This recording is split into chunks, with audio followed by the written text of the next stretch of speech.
coming. You're now rocking with the greatest, reacting to the old and reacting to the latest. Every single genre, there's Birdman's taste. Everybody's welcome here in Birdman's place. Yeah.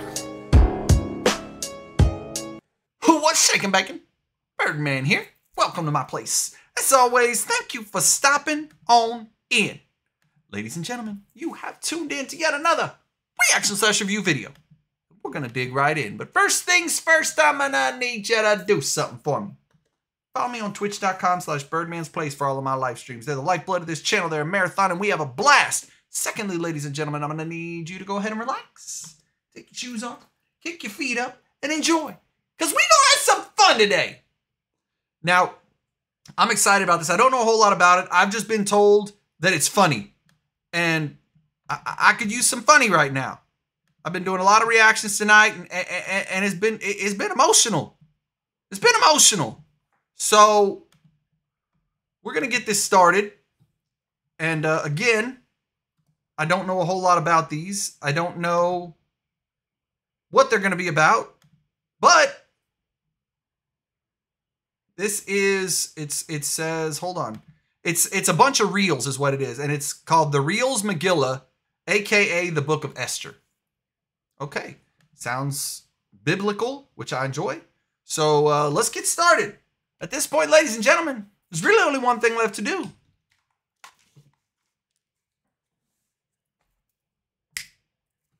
Let's get it. The holiday of Purim is nigh, so I'm going to tell you the whole epic story. Palace intrigue, secret identities, treason, revenge, all in 90-second increments. Welcome to the Reels Megillah, Episode 1. Our story begins in ancient Persia in the year 400 and something BCE. The Jewish people are there in exile after Jerusalem is destroyed, but that's prequel stuff. King Ahasuerus throws just a slightly extra 6-month party for himself in the capital city of Shushan. The guest list, everybody. The vino, overflowing. The vibe, expensive but tacky. The venue, Mar-a-Lago. If Donald Trump and late-stage Robert Baratheon were somehow merged together by Willem Dafoe's character in Poor Things, you would get Ahasuerus. So at this party, shit-faced Ahasuerus demands his beautiful Queen Vashti catwalk for him and his bros just wearing her crown, thereby proving to his drinking buddies that he really was a high-value man and not at all trying to compensate for anything. None of that. But Vashti was like, no thanks, be so fucking for real right now, miss me with that objectification, I'm not doing it. Ahasuerus was livid. He asks his buddies for advice, and they're like, get rid of this mouthy bitch, get a hot new trad wife, and write an official statement that the women of this empire better submit to their husbands too, or else. And we should do this with alacrity or things might go sideways and someone could invent feminism. Stay tuned for episode 2. Shalom, friends, the holiday... Okay. So, yeah, I know the story she's talking about already. This is gonna be funny. She's hilarious. Already, she's hilarious. Hold on. Picking up the next one here. I gotta do these link by link. So give me just a second.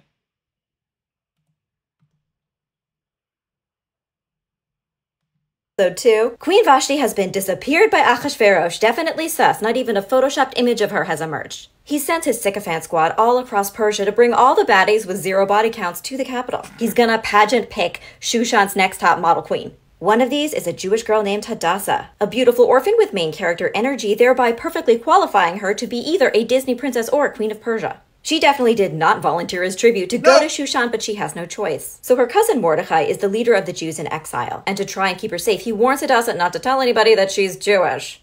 So she uses the name Esther. In the palace, Esther is put under the artistic direction of Higai, the law roach of antiquity. Higai digs Esther's vibe and wants her to win the Hunger Games, so he helps her and gives her an endless Sephora budget. You may not think that's important, but it actually is. It comes in clutch, because all the girls have to undergo 12 months of beauty treatments before they meet the king. Meanwhile, Mordecai made it a habit to hang out outside of the palace to try to check in periodically on Hadassah/Esther, which is understandable because, yes.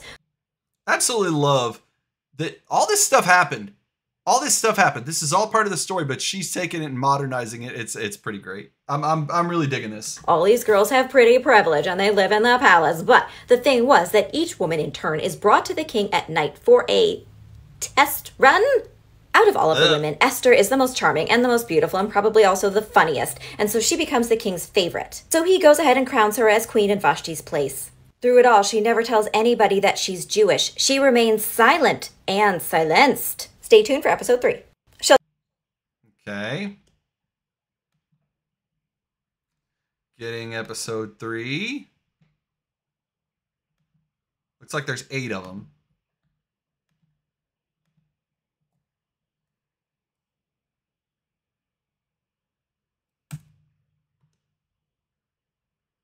Welcome back to the Reels Megillah, episode 3. King Achashverosh is so thrilled with Esther, his new queen. He's giving out gifts, he's forgiving student loans, he's delighted. But he's also a terrible boss who rules over literally a very toxic work environment. And thus, understandably, I think, 2 of his guards kind of want to assassinate him. But Mordecai, who was always there at the gate, overhears this plot. He manages to get word to Esther, who warns Achashverosh. I would not have warned him, but I didn't write this. So the 2 conspirators get impaled.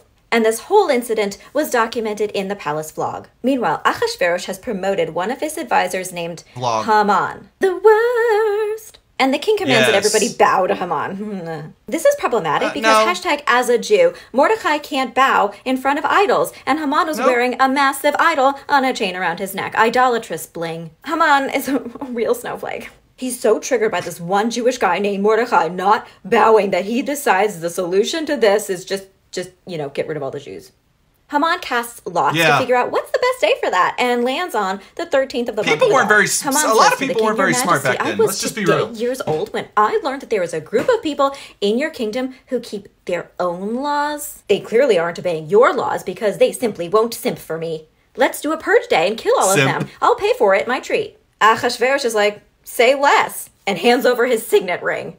Okay. Stay tuned for episode 4. Yeah, I love this. This is it's such a good telling of the story because it's so real. She's not adding stuff. She's not making it extra. Well, she's definitely making it extra, but she's not adding stuff to it. She's just making it modern, and it's hilarious. This is great. Hold on. Get the next one.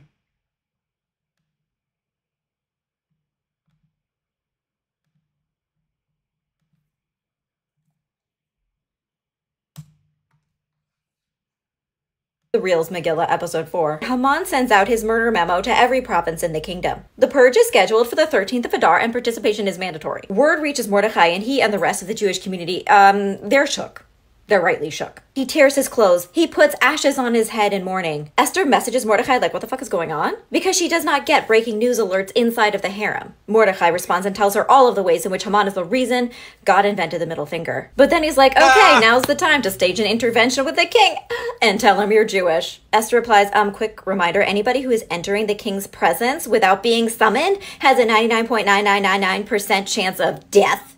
And I haven't been summoned. Mordecai then plays his most effective card, which is Jewish guilt. He tells her she should not get it twisted. Just because she's a Jew inside of the palace does not mean that she's going to survive this. This is not a safe space. Maybe this crisis is the very destiny for which she was put on the throne in the first place. It's giving everything happens for a reason.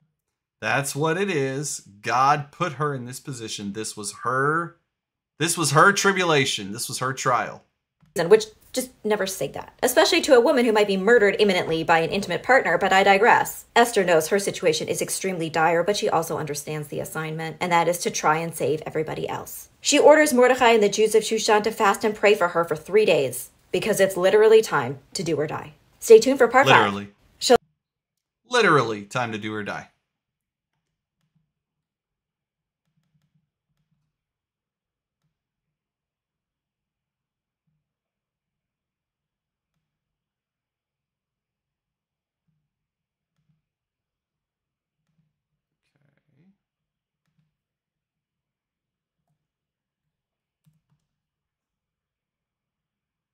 The Reels Megillah, episode 5. Queen Esther gets dressed in her baddest bitch outfit, draws on a very sharp wing liner for confidence, and reminds herself that fear is the mind killer. She goes to King Achashverosh's throne room, and luckily he's in a good mood.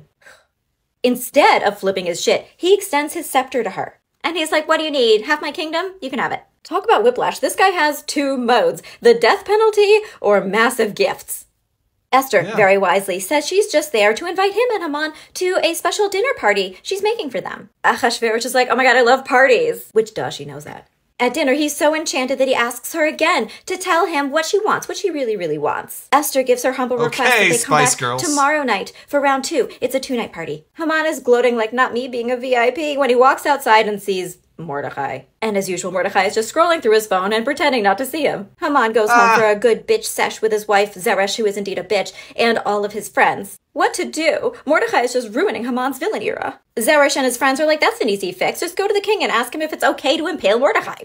Problem solved. Haman loves this idea for himself and sets up a stake in his own backyard. Stay tuned for part 6. Yep. Got that stake in there, y'all.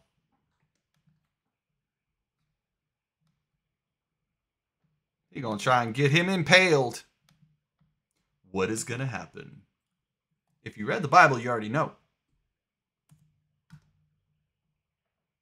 And welcome back to the Reels Megillah, episode 6. Achashverosh has insomnia, so he puts on the palace vlog for some unintentional ASMR. He discovers it was Mordecai who had saved his entire ass from assassination. Achashverosh is like, oh my god, did we at least get him like an edible arrangement or something? And the servants are like, no, you didn't even get him a gift card. At that very moment, conveniently, Haman pulls up. Achashverosh asks him what is like a really great gift for somebody you want to honor. Haman was indeed so vain, he thought that song was about him, so he's like, I have dreamt of this moment, my vision board is becoming reality. I have manifested this. Get him royal garments, give him your horse, and have one of your guys parade him through the streets of Shushan proclaiming, this is what the king does for people who are awesome. The king is like, I live, laugh, love this. Quick, do everything you recommended. Just do it for Mordecai the Jew.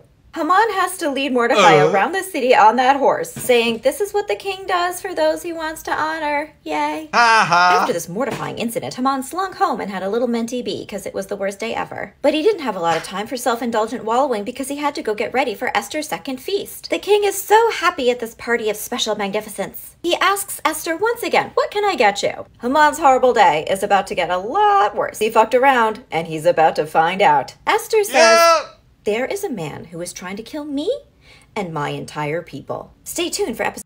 Wait, what? She cut it a good time. She cut it a real good time there. Such a great story. Esther is such a good book of the Bible, y'all. Ah, it's so good. This is why this is the kind of stuff that I talk to people about when they say, God, the Bible is so boring. No, dude. No, the Bible is far from boring. You just got to take the time to read it.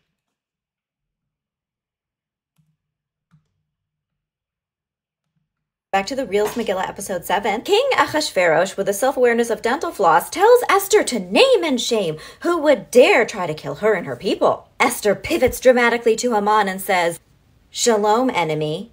Haman spits out his drink. He has made the latest in a long line of unforced errors. He didn't know that Jews could also be hot queens. No one told him.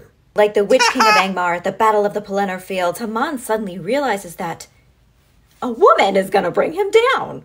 Well, that hits different. The king is struggling to wrap his mind around the idea that his evil advisor is in fact evil, so he goes outside for some fresh air. Haman runs over to Esther and invades her personal space to beg her for his life. The king walks back in and sees this. He says, oh no, you fucking don't. There's only one person who gets to essay the queen, and it's me, you perv. In addition to his other crimes, Haman seems to have been a terrible tipper, because a servant helpfully points out the large stake Haman had built in his own backyard to kill Mordecai, the man who had saved the king's life.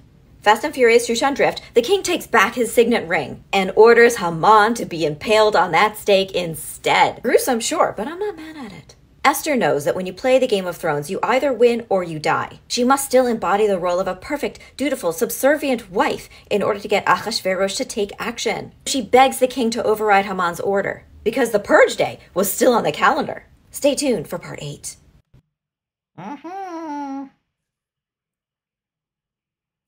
Still in the calendar. It's still on the books. What happens? What happens? This is a movie, y'all, but it's real life. Let's go. Ah.